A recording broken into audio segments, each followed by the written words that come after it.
Heart beat scan ఒక్క second లోనే world class 640 slide CT scan ఇప్పుడు మీ విస్టా ఇమేజింగ్ బంజారా హిల్స్ లో. నమస్తే, వెల్కమ్ టు ఐ డ్రీమ్. నేను వలి. మంగ్లీ కేసులో ట్విస్టుల మీద ట్విస్టులు బయటకు వస్తూ ఉన్నాయి. నిన్న ప్రెస్ క్లబ్లో కూడా తండాల నుంచి బాధితులందరూ వచ్చి నేను 70 లక్షలు పెట్టాను, 80 లక్షలు పెట్టాను. ఒక ఆవిడైతే 1,90,00,000 ఇచ్చిందంట ఈ మైక్రో ఫైనాన్స్లో. అత్యధిక వడ్డీలు ఆశ చూపిస్తే లక్షల కోట్ల రూపాయలు ఇచ్చేశారు. దీని మీద ఇప్పుడు ఇన్వెస్టిగేషన్ కూడా సీరియస్గా జరుగుతుందని చెప్పి ఒక అప్డేట్ వస్తుంది. అంటే ఇందులో రమావత్ మధుని కస్టడీకి తీసుకొని విచారిస్తే ఇంకా మిగతా వాళ్ళ ప్రమేయం ఏ విధంగా ఉంది, మంగ్లీ పాత్ర ఏంటన్నది కూడా కొద్ది రోజుల్లో తెలుస్తుందని చెప్పి పోలీసుల నుంచి సమాచారం వస్తుంది. అంటే నిజంగా వాస్తవంగా ఈ ఇన్వెస్టిగేషన్ లోతుల్లోకి వెళ్ళి మరి వాస్తవాలు వెలుగులోకి వచ్చే పరిస్థితి ఉందా లేదా, బాధితుల కష్టాలు తీరుతాయా లేదా మాట్లాడదాం. వీడియోలో శేఖర్ భాష గారు స్టూడియోలో ఉన్నారు. నమస్తే సార్. శేఖర్ భాష గారు, ఏంటి మీకు నమ్మకం ఉందా? అసలు ఫస్ట్ ఆఫ్ ఆల్ నేను ఒక్కొక్క బాధితులు వచ్చి మాట్లాడుతుంటే తాండాల్లో ఉన్న జనాలు కోట్ల రూపాయలు, 50 లక్షలు, 70 లక్షలు పెడుతున్నారంటే, అంటే జనరల్గా మనకి తాండాలు పాపం ఉంటారు అనుకుంటాం కదా, వాళ్ళు ఇంత డబ్బులు ఎక్కడి నుంచి పెడుతున్నారు నాకు ఒక సెకండ్ అర్థం కాల. కోట్లు. తర్వాత నాకు మెల్లగా కొంచెం లోతులోకి వెళ్తే తెలిసింది ఏంటంటే, ఇప్పుడు ఒక్కడు వాడే పెట్టట్లా, వీడు ఒక ఏజెంట్గా మారిపోతున్నాడు. ఇప్పుడు నేను 1 కోటి రూపాయలు 2 కోట్లు ఇచ్చాను అంటే దాని అర్థం ఏంటంటే నేను కలెక్ట్ చేస్తున్నాను. ఎస్పెషలీ ఇది ఎక్కడ జరుగుతుందంటే మన వాళ్ళ దగ్గరే. అరే నేను పెట్టారా, నాకు 10 రూపాయలు వడ్డీ వస్తుందిరా, నువ్వు కూడా పెట్టరా అని చెప్పి వాళ్ళ తమ్ముడు, బావ, బామ్మర్ది, అక్క, ఈ క్లోజ్ సర్కిల్ నుంచి పూల్ చేస్తున్నారు మనీని. ఇలా ఒక్కొక్కళ్ళు 1 కోటి రూపాయలు పూల్ చేశారంటే ఎంత ఆశ కలిగి ఉంటుంది ఒక్కొక్కరికి. అరే నాకు వచ్చింది, నువ్వు కూడా బాగుపడతావు అని చెప్పి అందరినీ. సో ఇలా తండోపతండాలుగా తాండాల నుంచి జనాలు ఇవాళ హైదరాబాద్లో దిగుతున్నారు, వాళ్ళకి జరిగిన అన్యాయం చెప్పుకుంటున్నారు. షాకింగ్ అనిపిస్తుంది పాపం. ఒక్కొక్క ఆవిడ కాళ్ళ మీద పడి, అన్న మొత్తం ఏం లేదన్న, జీవితంలో ఎవరి దగ్గర నేను మాట పడలేదన్నా, నాకు ఇప్పించాను నా డబ్బులు అడుగుతుంటే కనీసం కనికరం కూడా లేకుండా మెడబట్టి బయటికి గెంటేసే స్టేజ్ అటువంటివి చేస్తున్నారు వీళ్ళు. ఆ రమావత్ మధు అనేటోడు ఎక్కడో ఏదో వాటర్ పార్క్ దగ్గర ఎక్కడో కనబడితే మొత్తం వెళ్ళి పట్టుకొని అయ్యా మా డబ్బులు ఇప్పించండి. ఇంటి మీదకి వచ్చే జనాలు గొడవ చేస్తున్నారు. కూతురుకు పెళ్లి కోసం దాచిపెట్టుకున్న డబ్బులు అన్నీ మీకు ఇచ్చామయ్యా అంటే అక్కడ ఉన్న సెక్యూరిటీ గార్డులతో ఈడ్చవతలు పడిపించారట. ఇప్పుడు వీళ్ళ ఇళ్ల మీదకి చాలామంది వస్తున్నారు. వీళ్ళకి రమావత్ మధు ఎవరో తెలియదు, కానీ నేను నీకు ఇచ్చాను, నువ్వు చెప్తే ఇచ్చాను, నేను నిన్ను నమ్మిచ్చాను, వాడెవడో నాకు తెలియదు, నువ్వు నాకు ఇవ్వు, ఇస్తావా చస్తావా, నువ్వు కిడ్నీ అమ్మిస్తావా, నీ హార్ట్ అమ్మిస్తావా, నాకు అవసరం లేదు, మా పరిస్థితి అంతే. పోతే మా ఆయన నన్ను గెంటేస్తాడనో లేకపోతే మా పిల్లల కోసం దాచిపెట్టుకోమనో వీళ్ళ పీకల మీద కూర్చున్నారు. ఇళ్లలో కూర్చునే పరిస్థితి కూడా లేదు వాళ్ళకి. తండాల్లో పుట్టి పెరిగిన వాళ్ళు ఆ తండాకి వెళ్ళాలంటే భయపడుతున్నారు. సో ఇటువంటి పరిస్థితుల్లో ఉన్న వాళ్ళకి న్యాయం జరుగుతుందా, డిలే అవుతుందా అంటే వాళ్ళ బాధ మనకేదో కొంత అర్థమవుతుంది. చట్టం, న్యాయం, పోలీసులు వాళ్ళ పని ఏముంది, వాడికి ఎవడి బాధతో సంబంధం లేదు. 14 days రిమాండ్, పో కస్టడీ తీసుకురా, పో ఇక్కడ సంతకం పెట్టు, ఇక్కడ పెట్టు, ఇదే. అంటే ఎందుకంటే మొన్న ఒక పోలీస్ ఆఫీసర్ మాట్లాడుతుంటే ఏమాత్రం దీని లోతుల్లో ఆయన అధ్యయనం చేసినట్టుగా కనిపించలే. ఆ రమావత్ మధుకి మంగ్లీకి ఏమి సంబంధం లేదు అని రమావత్ మధు చెప్పాడు అని చెప్తున్నాడు ఆయన. అది చేయడానికే కదా వాడు అక్కడికి వెళ్ళింది, మంగ్లీని సేవ్ చేయడం కోసమే కదా రమావత్ మధు అనేటోడు లొంగిపోయింది అనేది జగమెరిగిన సత్యం అందరికీ తెలుస్తోంది. ఆయనకి ఎందుకు తెలియట్లేదు? అండ్ వాళ్ళ తమ్ముడు శివ చౌహానా కాదా అనే విషయంలో కూడా మాకు క్లారిటీ లేదంటే ఇంక ఏం చేశారు పోలీసులు? ఇలా చేస్తే అసలు ఇన్వెస్టిగేషన్ ఎప్పటికి తేలుతుంది? జనాలకు అసలు ఏమైనా న్యాయం జరుగుతుందనే ఒక హోప్ ఏమైనా ఉంటుందా? ఇక్కడ ఇంకో డౌట్, మంగ్లీ గారు అందరికీ ఫోన్లు చేసి, వాళ్ళ కమ్యూనిటీ వాళ్ళకి ఫోన్లు చేసి నా గురించి మాట్లాడండి, నా గురించి కొంచెం పాజిటివ్గా ప్రెస్ మీట్లు పెట్టండి అని రిక్వెస్ట్ చేస్తుంది. కొంతమంది పెడుతున్నారు, కొంతమంది సంపత్ నాయక్ వాళ్ళు అలాంటి వాళ్ళు రిజెక్ట్ కూడా చేస్తూ ఉన్నారు. ఎందుకు ఆమె పట్ల నిజాయితీ ఉంటే ఆమె వైపు ఇట్లా అడగటం దేనికి అనేది చాలామంది క్వశ్చన్. అది ఒకటేంటంటే, మనం ఎవరికైనా సరే డబ్బులు ఇచ్చి నువ్వు చేరా అంటే చేస్తారు, ఊరికైనా ఎవడైనా ఎందుకు చేస్తాడు? అది కూడా చేద్దాం అనుకునే వాడికి కూడా దీంతో ఈ స్కామ్తో కనెక్షన్ లేదు, నా బంధువులు, నా తల్లో తండ్రో ఎవడో దీంట్లో డైరెక్ట్గా ఇన్వాల్వ్గా లేడు అనుకున్న వాళ్ళు ఎవరైనా సరే ముందుకు వచ్చి చేసేవాళ్ళు ఎవరైనా ఉంటారేమో. ఎంతో కొంత చూస్తాంలే, మీకు ఏదో హెల్ప్ చేస్తాంలే అనే టైంలో ఉంటే అదోకే. కానీ ఇప్పుడు తాండాల్లో ఇప్పుడు ఎలా ఉందంటే ప్రతి ఒక్కడు కూడా అందరినీ పూల్ చేసి డబ్బులు చేశారు. పాపం ఒక ఆవిడ వచ్చింది, ఆవిడ చెప్తుంది సివిల్ సర్వీసెస్ రాయబోతుందంట. ఆవిడ చెప్తుంది, నీకు అక్కడ మోసపోయిన వాళ్ళందరూ గిరిజన బిడ్డలే. అంత మోసం చేసిన తర్వాత కూడా ఏ మొఖం పెట్టుకొని నువ్వు అడుగుతావు నాకు సపోర్ట్ చేయమని చెప్పి. అదే అంటుంది ఆవిడ, ఎందుకు సపోర్ట్ చేయాలమ్మా నీకు, నీ పేరు చెప్పే వీళ్ళందరినీ ఇచ్చేసాడు అంటే. లేదండి నేను బాధితురాలనే అంటే. ఇప్పుడు రమావత్ మధు మందిని ముంచాడా మంగ్లీని ముంచాడా అనే డౌట్ వస్తుంది. కానీ మంగ్లీకి ఇక్కడ తను ఏదైనా డబ్బులు పోగొట్టుకున్నట్టు కానీ ఎక్కడ ఏం చెప్పట్లేదు, తనేమీ ఏ రోజు చెప్పట్లే. సో ఆవిడికి పోయిందల్లా మహా అయితే ఆవిడ పేరు వాడుకొని ఇట్లా చేస్తున్నారు అనే విషయంలో ఆవిడ కలస చెందుతుండొచ్చు కాక.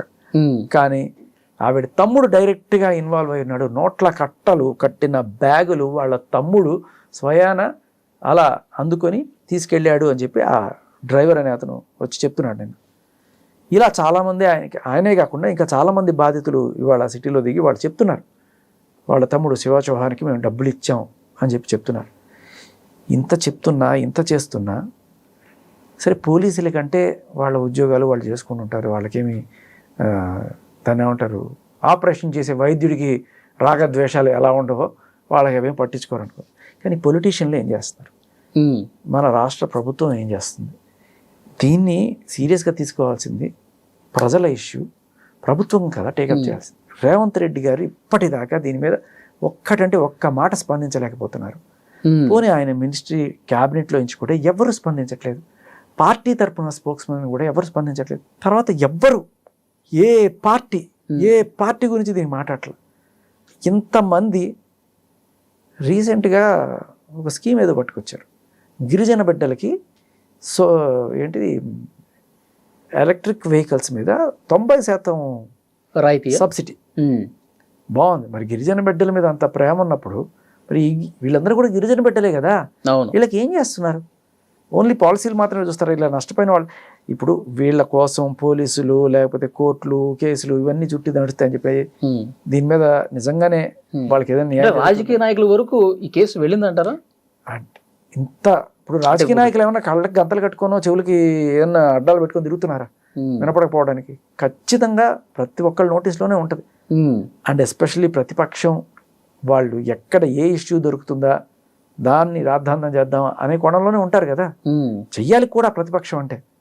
అప్పుడు గవర్నమెంట్ మీద ప్రెషర్ పెడితేనే కదా వాళ్ళు చేసేది. ఇప్పుడు గవర్నమెంట్ మీద ప్రెషర్ ఎవరు పెడుతున్నారు? మీరు నేను మీడియా సంస్థల ద్వారా మనం గట్టిగా ప్రశ్నిస్తున్నాం తప్ప ఒక ప్రతిపక్ష పార్టీ నుంచి ఒక పెద్ద నాయకుడు వచ్చి ఏం జరుగుతుందని చెప్పి ప్రశ్నించిన దాఖలాలు ఎక్కడ కనబడుతున్నాయి మనకి? నేను వీళ్ళందరినీ తప్పుపట్టండి, మంగళి గారికి సంబంధం ఉందా లేదా, సరే వాళ్ళ తమ్ముడు డైరెక్ట్ ఇష్యూ ఇన్వాల్వ్ అయ్యాడు, ఇవన్నీ ఎవరు చెప్పాలి? బాధితులు వచ్చి డైరెక్ట్గా చెప్తున్నారు, తేల్చాల్సింది పోలీసులు. వాళ్ళని తరవాల్సింది ఎవరు? మన నాయకులే కదా. వాళ్ళకు 100 కేసులు ఉంటాయి, ఇది హై ప్రియారిటీలో తీసుకోండి, దీన్ని చెయ్యండి అని చెప్పాల్సిన నాయకులు ఏం చేస్తున్నారు? నిద్రపోతున్నారా? ఓకే, ప్రభుత్వం చేయట్లేదు, ప్రతిపక్షం గట్టిగా అడగాలి కదా, ప్రతిపక్షం ఏం చేస్తుంది? ఇదే నాకు నిజంగా ఇది స్టార్ట్ అయ్యి 2 వారాల నుంచి గట్టిగా అవుతుంది కదా. ఓకే, ఎందుకనంటారు? What is the reason? Politicians పట్టించుకోకపోవటానికి కారణాలు ఏమై ఉండొచ్చు? అది అర్థం కావట్లా. అంటే ఇది కొంచెం ఒక సెటరికల్గానే అనుకోండి, బాగా పెద్ద స్కామ్ జరిగినప్పుడు తలా కొంత షేర్ చేసేసి మాట్లాడద్దు అంటారు చూడండి, అలాంటిది ఏమన్నా జరుగుతుందా అనే డౌట్ కూడా వస్తుంది జనాలకి. ఎందుకంటే అన్నంలో కూడా తప్పులేదు. మనం ఓట్లేసి గెలిపించిన నాయకులు ఉదాసీనత ప్రదర్శిస్తే ఇలాగే అనుకుంటారని మీకు తెలియాలి. ఇలా అంటారు అయ్యా అనే భయంతో అయినా మీరు పనిచేయాలి. ఏం చేస్తున్నారు? ఒక్కళ్ళు పట్టించుకుంటారా? అంటే కేసు బయటకు వచ్చినప్పుడు కూడా ఆమె కేంద్ర మంత్రి పేరు తీసుకొచ్చారని, లేకపోతే ఒక ఎమ్మెల్యే కొడుకు కూడా ఇందులో ఇన్వాల్వ్ అయ్యి సైడ్ ట్రాక్ చేసే ప్రయత్నం చేశారని ఇలాంటివి కూడా వాదనలు వచ్చినాయి కదా. అవునవును. అంటే పొలిటికల్ ఇన్ఫ్లుయెన్స్ కూడా బలంగా పనిచేయటం వల్లే నత్తనడకన సాగుతుందా దర్యాప్తు? నేను అనుకోవడం పొలిటికల్ ఇన్ఫ్లుయెన్స్ దర్యాప్తు మీద కాదు, కానీ ఈ సుబ్బు అనే లాయరు ఏం చేస్తాడులే, ఓ చెట్టు కింద ప్లేడరు మనల్ని ఏం చేస్తాడులే, కొంచెం గట్టిగా చెప్పిస్తే అయిపోద్ది కదా అనే కోణంలో ఈవిడకున్న పాత పరిచయాలతోటి ఏదో మాట్లాడి ఉండొచ్చుగాక. కానీ వాళ్ళు ఏమనుకుని ఉంటారు? అయ్యో పాపం ఆడు కూతురు అనుకుంటారు తప్ప ఈ దీంట్లో ఇంత లోతుంది, ఇన్ని వేల కోట్ల స్కామ్ జరుగుంటుంది అని చెప్పి వాళ్ళు కూడా ఊహించుంటారు కదా. ఇవన్నీ కూడా జరిగి 2 వారాల క్రితం. ఇప్పుడు కదా అందరు జనాలు బాధితులు అందరూ బయటకు వస్తున్నారు. అవును. సో వీళ్ళందరి మాటలు అప్పట్లో వాళ్ళకి తెలియదు. నిజంగానే తెలుసుంటే ఏ పొలిటీషియన్ కూడా ధైర్యం చేయడు, ఎంత ఇదైనా కూడా. ఇందులో మనం బ్యాడ్ అవుతాం అనుకుంటారు. విచారణ కరెక్ట్ గా జరగనివ్వండి అని చెప్తాడు. అంతే. సజ్జనార్ గారైనా సరే ఏదో ఒక ఆడపిల్ల అన్యాయం అయిపోతుందేమో అని చెప్పి ఆయన ఆ కోణంలో ఆవిడికి పోజ్ ఇచ్చుంటాడు. కానీ ఇంత విషయం ఉంది అని తెలిస్తే నాకు తెలిసి ఆయన కూడా ఇప్పుడు ఇచ్చాడు. మీకు ఒక చిన్న లాజిక్ చెప్తా.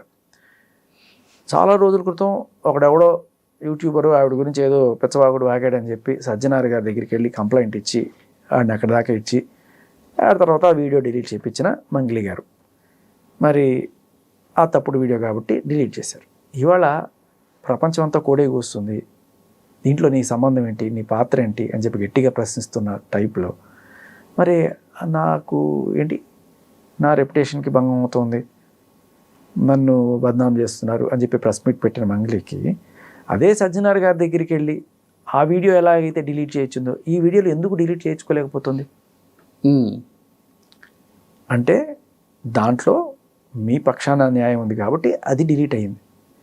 దీంట్లో మీ పక్షాన న్యాయం లేదని పోలీసులు అనుకుంటున్నారా, లేకపోతే మీకే అడిగే ధైర్యం లేకపోతుందా? మీరు బద్నాం అవుతున్నారు అనుకున్నప్పుడు మీరు ఎందుకు ఆ రోజు చేసిన ప్రక్రియ ఈరోజు ఎందుకు చేయలేకపోతున్నారు? ఓకే, ఇప్పుడు నిన్న ప్రెస్ క్లబ్లో కొంతమంది బాధితులు వస్తే నేను కూడా వెళ్ళాను. భాష గారు వెళ్ళాను, అక్కడ బాధితులతో మాట్లాడాను. రమావత్ మధువు దగ్గర క్యాషియర్గా పనిచేసిన వ్యక్తి రమేష్, అతనితో కూడా మాట్లాడాను. 2-3 సందర్భాల్లో క్యాష్ కలెక్ట్ చేసి ఇక పెద్ద పెద్ద బ్యాగ్స్లో తీసుకెళ్ళి నేను ఇచ్చాను. మంగ్లీ తమ్ముడు ఎవరైతే శివ ఉన్నాడో శివాకి ఇచ్చాను. ఆ టైంలో మంగ్లీ కూడా ఉంది. నేను ఒకసారి ఫోటో అడిగితే నైట్ టైంలో నేను ఇవ్వను అని చెప్పేసి అన్నది. ఇట్లా క్యాష్ తీసుకెళ్ళి ఇచ్చినటువంటి సందర్భాలు కూడా ఉన్నాయి అని చెప్పి డైరెక్ట్గా ఆయన మాట్లాడుతూ ఉన్నాడు. దానికి సంబంధించిన ప్రూఫ్స్ కూడా ఉన్నాయని చెప్తున్నాడు. ఇది ఇప్పుడు మీరు చూస్తున్నది టిప్ ఆఫ్ ది ఐస్బర్గ్ అండి. ఇలా ఖచ్చితంగా కొన్ని వందల సాక్ష్యాలు మీకు ఒక 1 వీక్లో బయటకు వచ్చి తీరతాయి, దాంట్లో ఎటువంటి డౌట్ లేదు. నేను మీకు ఎందుకు చెప్తానంటే ప్రాక్టికల్గా నేను చూసిన సిచ్యువేషన్స్ ఇంతకుముందు కూడా ఎవరైతే ఇట్లా జనాల్ని పీడించుకొని బాధించుకొని తిని ఉంటారో వాళ్ళకి సంబంధించి ఒక్కసారి ఎవరన్నా సరే మీడియాలో గట్టిగా మాట్లాడుతున్నారు అనగానే వాళ్ళ ఇన్స్టాగ్రామ్లకి వాళ్ళ ఛానల్స్కి ఆటోమేటిక్గా సాక్ష్యాలు వెళ్ళిపోతాయి. ధైర్యం ఉన్నవాడు దమ్మున్నాడు వచ్చి ఖచ్చితంగా బయట పెట్టేస్తాడు. నేనేమీ పెద్ద డిటెక్టివ్ని కాదు, షర్లాక్ హోమ్స్ కాదు, అలా సాక్ష్యాలు నాకు ఎలా వస్తాయని చెప్పి చాలామంది అడుగుతుంటారు. ఇలాగే మనం గట్టిగా ధైర్యంగా మాట్లాడతాడు, వీడు న్యాయం కోసం నిలబడతాడు ఒక్క నమ్మకం ఉంటే చాలు మనకి సాక్ష్యాలు వెతుక్కుంటూ వస్తాయి, యుద్ధాన్ని వెతుక్కుంటూ ఆయుధాలు వచ్చినట్టు. మీరు చూడండి, ఇది ఖచ్చితంగా ఇంకా బోల్డ్ సాక్ష్యాలు వస్తాయి. అండ్ నేను విన్నది ఏంటంటే ఈవిడ యాంటిసిపేటరీ బెయిల్ కూడా అప్లై చేస్తుంది. అవునా? యాంటిసిపేటరీ బెయిల్కి అప్లై చేస్తుంది అన్నట్టుగా విన్నాను. ఎందుకంటే ఏ క్షణమైనా అరెస్ట్ జరగచ్చు అన్న భయం ఉందేమో అని. అండ్ ఇంకొకటి, ఆ మధు అనే అతన్ని పోలీస్ కస్టడీకి తీసుకొని ఇన్వెస్టిగేట్ చేసే ముందు ఇన్వెస్టిగేషన్ సరిగ్గా జరుగుతుందా లేదా, న్యాయబద్ధంగా జరుగుతుందా లేదా అనే ఒక డౌట్ జనాల్లో ఉంది. దానికి కారణం ఏంటంటే మంగ్లీని తప్పించడానికే మధు అక్కడికి వెళ్ళి పోలీసులకి లొంగిపోయాడు. మరి వెళ్ళిపోయే ముందు మధుకి వీళ్ళు ఏదన్నా భరోసా ఇచ్చుండొచ్చు, నువ్వు వెళ్ళి లొంగిపోరా, నీకు ఏం జరగకుండా మేము చూసుకుంటాము, మొత్తం అభయహస్తం ఉంది, నీకేం జరగకుండా చూస్తాము అని చెప్పి మొత్తం నీ మీద వేసుకో, ఏం కాకుండా మేము చూసుకుంటాం అనే భరోసా వీళ్ళ సైడ్ నుంచి వచ్చి ఉండొచ్చు. అందుకనే ఆయన అంత ఈజీగా వెళ్ళాడు అనే మాట కూడా గట్టి కనబడుతుంది. అందుకనే ఆయన గట్టిగా ఎంక్వైరీ చేసినట్టుగా ఆయన డీటెయిల్స్ మాట్లాడకుండా ఆయన చెప్పాడండి మంగ్లీ గారికి దీనికి ఏం సంబంధం లేదని పోలీసులు చెప్తున్నారు కొంతమంది.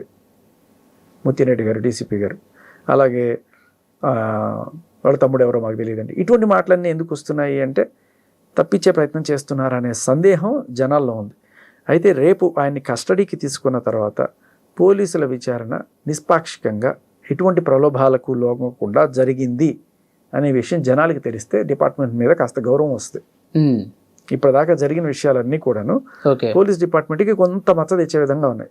ఒకటి, వాళ్ళ కోసం నిలబడిన లాయర్ని, ఆయనతో వచ్చిన వాళ్ళందరికీ కూడా డ్రంక్ అండ్ డ్రైవ్ టెస్ట్ చేస్తామని చెప్పి బెదిరించడాలు, వాళ్ళ మీద కేసులు పెడతామని చెప్పి, అందులో హిమకాంత్ రెడ్డి అనే ఒక ఆయన ఎవరైతే ఇలాగే ఏజెంట్, ఇప్పుడు రమావత్ మధు హిమకాంత్ రెడ్డిని మోసం చేశాడు, డబ్బులన్నీ తీసుకుపోయి.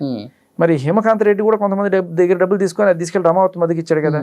ఈ హిమకాంత్ రెడ్డికి ఎవరైతే డబ్బులు ఇచ్చారో వాళ్ళు అడుగుతారు కదా, వాళ్ళు వెంటబడతారు. రమావతి మధు ఎవడో తెలియదు.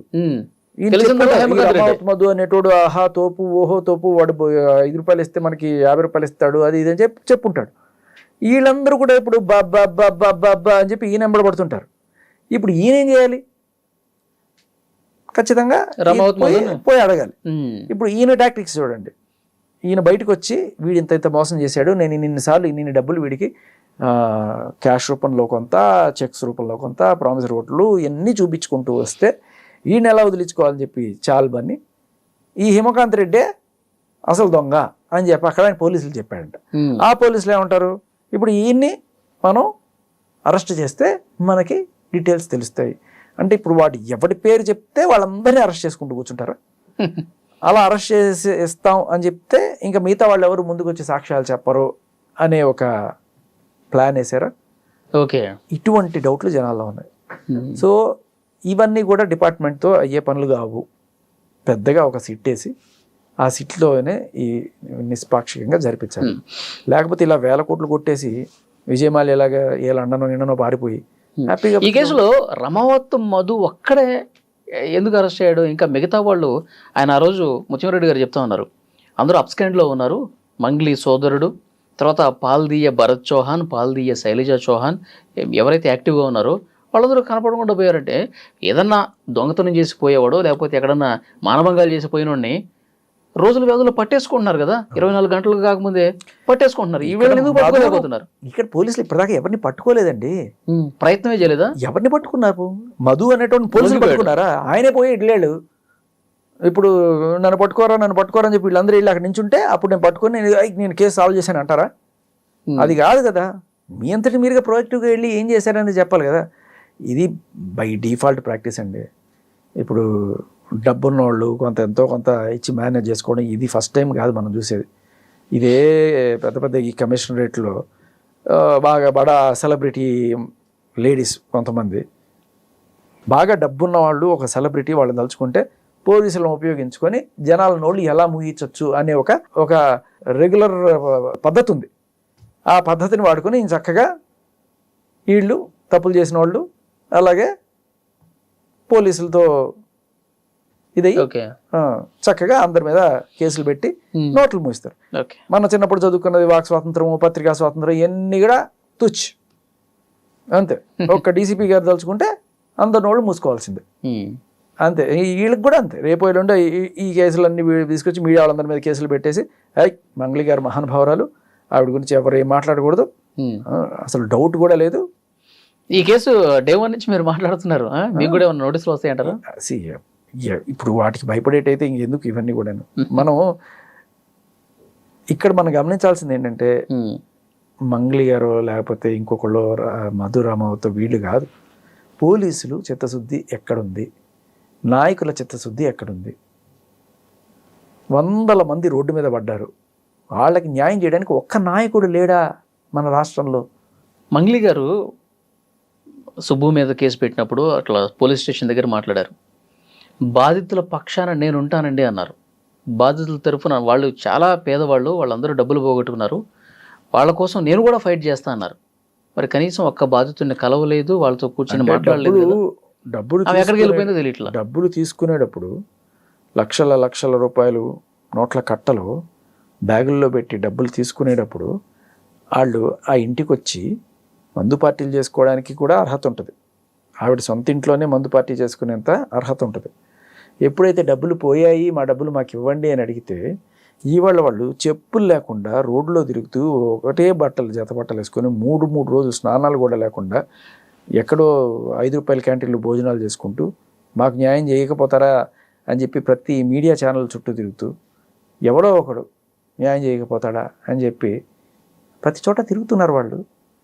వీళ్ళకి నువ్వు నిజంగానే వాళ్ళ పక్షాన ఉంటే, అయ్యా నేను మీ తాండా అమ్మాయినే, ఆ మధు అనేటోడు మిమ్మల్ని ఎలాగ మోసం చేశాడు, నా పేరు కూడా వాడుకొని అలాగే మోసం చేశాడు, ఖచ్చితంగా వాడి సంగతి చూద్దాం, మీరందరూ అక్కడెక్కడ పోండి, మీరందరూ నా ఊరి వాళ్ళు, నేను బంజారా బిడ్డ అని చెప్పుకోవడం కాదు, ఆ బంజారా బిడ్డలు కూడా నీలాంటి బంజారా బిడ్డలే అని తెలిసినప్పుడు నువ్వేం చేస్తావు? వాళ్ళందరినీ తీసుకెళ్ళి ఆ రోజు మందు పార్టీ ఇవ్వడం కాదు, ఇవాళ వాళ్ళు కూటికి తిండికి గతి లేక రోడ్డును పడ్డ వాళ్ళని తీసుకెళ్ళి ఇంట్లో పెట్టు, 4 రోజులు భోజనం పెట్టు కనీసం.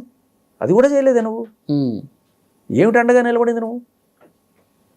ఎక్కడికి వెళ్ళిపోయింది అంటారు? కొంతమంది ఏమో ఢిల్లీ అంటున్నారు, కొంతమంది ఏమో దుబాయ్ వెళ్ళిపోయింది అంటున్నారు. నేను విన్నది ఒక 3 రోజుల క్రితం ఆవిడ ఇక్కడే ఉన్నారు, హైదరాబాద్లో. ఎవరో ఒక ప్రముఖ వ్యక్తిని కలిశారు, దీని నుంచి బయటపడేయాలన్నట్టుగా ఆవిడ కోరారు. ఓకే, తెలిసింది 3 రోజుల క్రితం. సో మరి అప్పటికే నాకు సుబ్బు గారేమో లేదు ఆవిడ అప్పుడే అప్స్కాండ్ అని చెప్పారు. బట్ మరి సో చూద్దాం నెక్స్ట్ ఇన్వెస్టిగేషన్ ఎట్లా జరుగుతుంది. నిజంగా మీరు అన్నట్టు ముందస్తు బెయిల్ అప్లై చేసిందా లేదా దీని మీద కూడా ఆవిడ సంగతులు అన్నీ వదిలేయండి. నేను అడిగేది ఒకటే, బాధితులు పోలీసులు ఏం చేస్తున్నారు? మీరు చేస్తున్న ప్రగతి చూపించాల్సిన అవసరం ఉంది. జనాలందరూ కూడా మీరు లాలూచి పడిపోయారు అనే భావనలోకి వెళ్ళకముందే మీరు కొంచెం తేరుకొని, ఎందుకంటే సజ్జనార్ గారి ఫోటో, ఈయనకి బ్రీత్ అనలైజరు, లేకపోతే ముత్తిరెడ్డి గారి అసలు మంగళి తమ్ముడు ఎవరో మాకు తెలియదు, ఇటువంటి ప్రకటనలు అన్నీ చూసిన తర్వాత జనాలకి నమ్మకం పోతుంది వ్యవస్థ మీద. సో మీరు దయచేసి మీరు చేస్తున్న ప్రగతి ఏంటి, మీరు ఎలాంటి చర్యలు తీసుకుంటున్నారు వీళ్ళని సేఫ్ గార్డ్ చేయడానికి, లేకపోతే మరో ఒక విజయమాలలాగా ఈయన కూడా లండన్ ఎక్కడికైనా పంపించేస్తారా, ఏం చేస్తారు? దీనికి పోలీసులను తరమాల్సిన బాధ్యత నాయకులది. ఈ నాయకులు ఏం చేస్తున్నారు? అధికార పక్షం చేయకపోతే అధికార పక్షాన్ని తరుముకోవాల్సిన బాధ్యత ప్రతిపక్షాన్ని. ప్రతిపక్షం ఏం చేస్తారు? కనీసం ఏ ఒక్క నాయకుడైనా స్పందించాలని కోరుకుందాం. ఎందుకంటే మనం కూడా కోరుకునేది బాధితులకు న్యాయం జరగాలి. సో అటువైపు నుంచి ప్రజలు ఏమన్నా వస్తే బాధితులకి ఎంతో కొంత త్వరగా న్యాయం జరగాలి కదా, కాబట్టి ఆ రకమైన ప్రయత్నం జరుగుతుందని చెప్పి కోరుకుందాం. మళ్ళీ మనం మాట్లాడదాం. Thank you sir.